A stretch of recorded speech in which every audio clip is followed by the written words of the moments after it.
যে জিনিসটা আজকের থেকে প্রায় 40 থেকে 50 বছর আগে হওয়া উচিত ছিল, সেটা এখন হতে চলেছে। শুধু সময়ের অপেক্ষা। জন্ম নিয়ন্ত্রণ বিল। সত্যি মানুষ এখন আজকাল অনেক সচেতন হয়ে গেছে। আর এটা হওয়া উচিত। দুটো সন্তানের বেশি না হওয়াই ভালো। কারণ এটা আমাদের ভবিষ্যতের জন্য, ভবিষ্যৎ প্রজন্মের জন্য সুরাহা রাস্তা। দেশের জন্য ভালো সব দিক থেকে। না হলে কর্মহীন হয়ে পড়বে, কর্মসংস্থানহীন হয়ে পড়বে ছেলেমেয়েরা।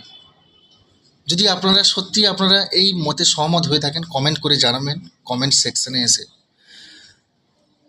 কারণ আজকাল যে পাশে চারিদিক থেকে বাইরের দেশগুলো থেকে যেভাবে রোহিঙ্গারা ঢুকে চলেছে, সত্যি দেশের জন্য অনেক খাতরা। আর আমাদের সাবধান হতে হবে এখন থেকেই।